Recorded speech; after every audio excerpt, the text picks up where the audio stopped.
This is the perfect show for me.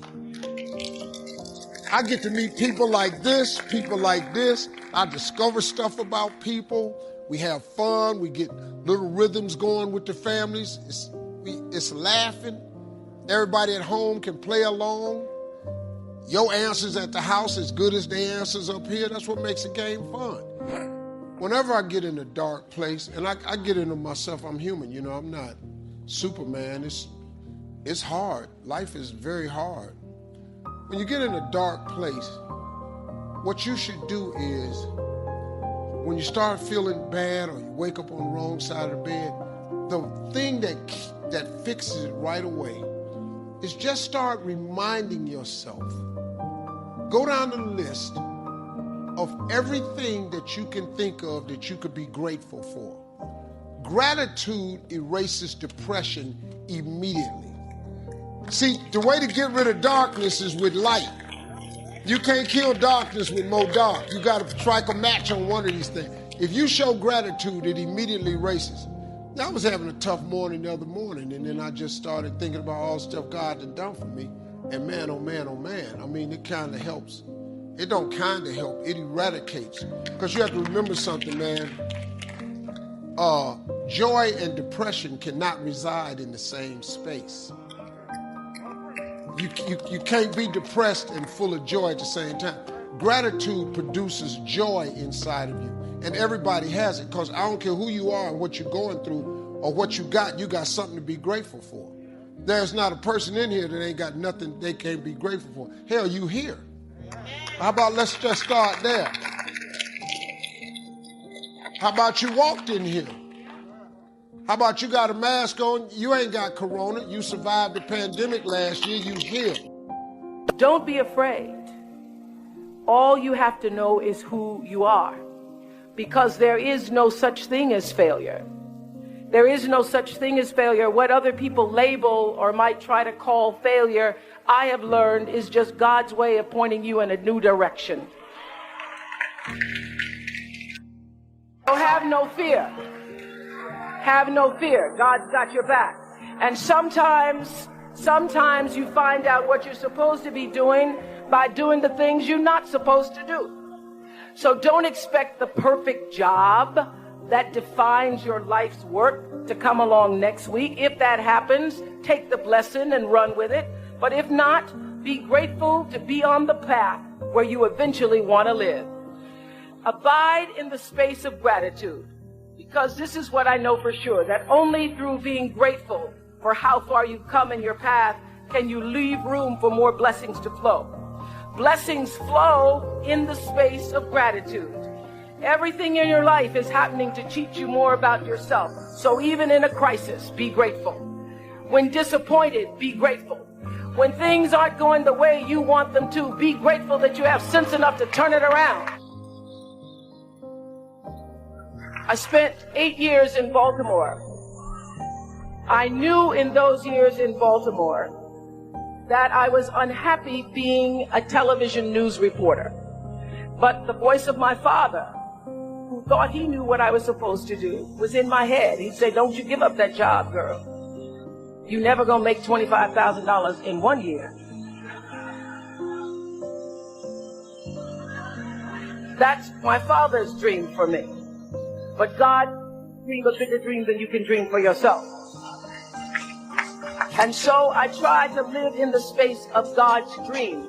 And the television executives told me when I was in Baltimore that it was too much. I was too big and I was too black. They told me that I was too engaged, that I was too emotional, I was too much for the news. And so they put me on a talk show one day just to run out my contract. And that was the beginning of my soul. So I said, even when things are difficult, be grateful. Honor your calling. Don't worry about how successful you will be. Don't worry about it. Focus on how significant you can be in service, and the success will take care of itself. And always take a stand for yourself, your values. You're defined by what you stand for. Your integrity is not for sale. You know, when people can't get up in the morning and they can't get out of bed, I'm going to tell you why. Because they can predict the feeling of everything that's going to happen in their life. And their body's resigned to the familiar. It says, oh, another mundane day. But remember when you were a kid and you were going on a field trip? What happened then? You were up and dressed and ready to go before your parents were up. You know why? Because you knew something unexpected was going to happen. That's how we should live our lives. Waking up with the understanding to expect the unexpected, and something unusual should happen in our life as a result of our efforts. And it's just those beginning moments where it begins to happen that we begin to prove to ourselves how powerful we really are. So take time in the morning and the evening and the rest of the day, check in with yourself at certain times and see if you're still in that energy.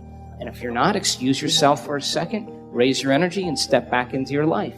If you keep doing that over and over again, you'll become less frustrated, less impatient, less judgmental. It'll just become something of the past, and you'll be someone else. Half the day is self, and half the day is service. Okay. So the morning hours are for you to fill yourself. It's almost like putting on mental, emotional, and physical armor. Like that's what a morning routine is. Our days are tiring. Our days are busy. Our days are draining. Well, guess what? If you didn't put your armor on in the morning and you're going out to battle, how many knives are going to cut you? How many swords are going to pierce you? How many wounds are you going to come home with? How many of you come back home feeling wounded?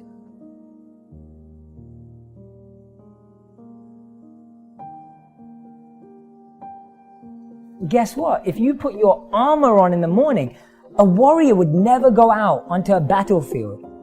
And life can be a battlefield. Work can be full of conflict sometimes. Your relationships can be damaging sometimes. Your friendships can be toxic sometimes. So we are warriors in one sense. Sure. So for me, a morning routine is putting on emotional armor, which is meant to protect you for the rest of the day. And that way, even if you do get pierced, or you do get popped, or you do get cut, you're protected.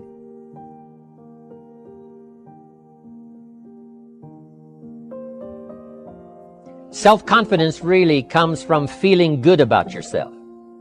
And one of the best ways to feel good about yourself is at the end of the day to know that you poured it on. You did your best.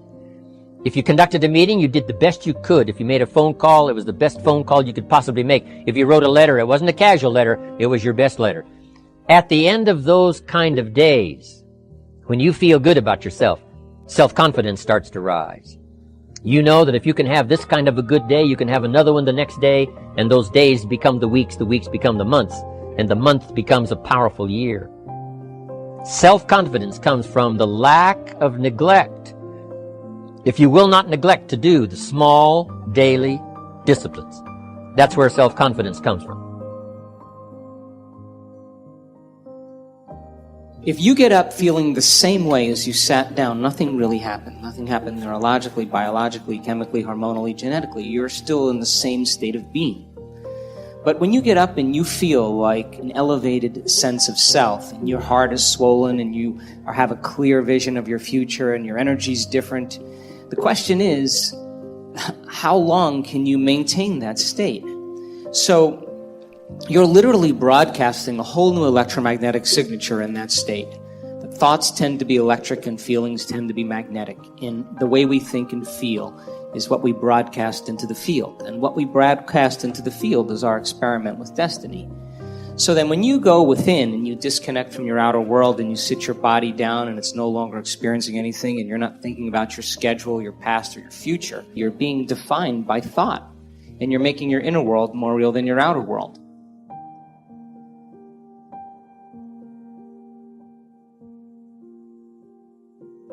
There's two principles you have to know. Location has energy and time has memory. If you do something in the same place every day, that place now holds that energy. Second thing, time has memory. And this is something that people underestimate. When you do something at the same time every day, you remember it and time remembers it. That's why we struggle to work out at different times every day. Your morning routine, there needs to be Even if it's 5 minutes of thankfulness, of gratitude every single morning. Specific gratitude is I'm grateful for the fact that I have someone calling me this morning. I'm grateful for the fact that I can still call my parents. When you open your eyes and you present yourself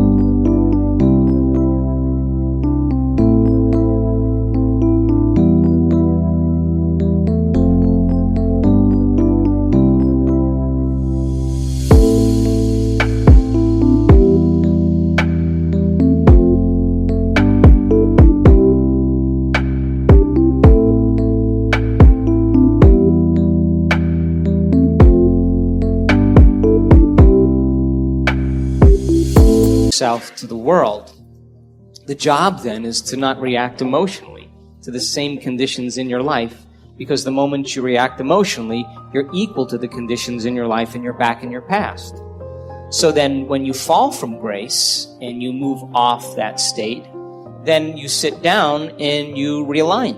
You begin to tune in again and you change your energy again. Now, when I'm going through change in my life, or I have a specific outcome that I want to create, I love to get up early in the morning. That's my time. I'm a 4:30 in the morning guy because that's my time.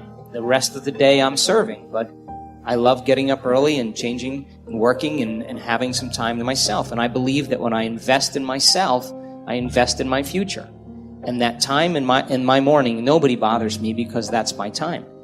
And because of brain waves and brain chemistry, the door between the conscious mind and the subconscious mind is more open.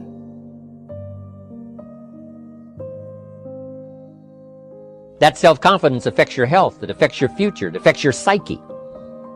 Self-confidence also comes from the ability to rise above your circumstances. To rise above what happens, the petty little things, the discouraging things that would sink everyone else's ship except yours, that would cause someone else to quit early in the day, but you keep going. That kind of willingness to overcome all circumstances, whether it's the little challenges or the big challenges. If you're willing to do that, I promise you, this kind of power will work for you, and in you, the variable, it'll make a difference.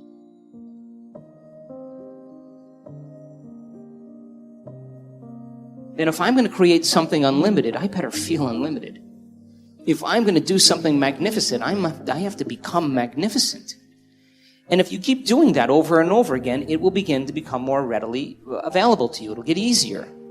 And so when we're in that energy all the time, that's when the synchronicities and the serendipities and all those wonderful coincidences begin to happen. And it's those coincidences that are feedback in our environment where the field begins to open doors for us. That's what we want to occur. I've worked on things in my life for years, and I always thought it was about the event or the experience I wanted to create, but all along I was changing. And when I finally reached the point where I could care less if I could have the experience is the moment it happened. We are vitalistic, energetic beings that when we begin to bond, unify all these principles that we're talking about, you can't get this in one sitting. You can't. You have to keep understanding it, keep reviewing it, keep redoing it, keep experiencing it. And the new experience then causes you to dream in a way you would have never dreamt before.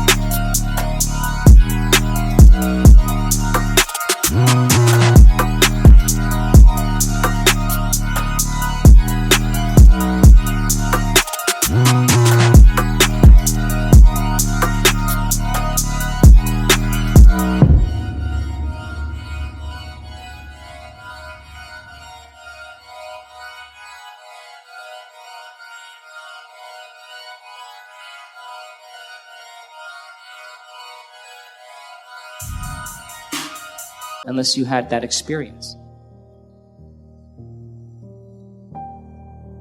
Second one is insight. Podcasts, books, and make it easier for yourself. if you get this book, leave it open on your bedside table. Leave it open on your kitchen table. Leave it open on your dining table. I guarantee you, you will read more, and what you read will speak to you. Everyone needs to find 5 minutes a day, 15 minutes a day of exercise that can just get them moving. And guess what? If you like sport, play sport with a friend. If you want to shoot hoops, go and shoot hoops. You don't have to sit on a treadmill. No one's telling you to do that. Make it fun and playful.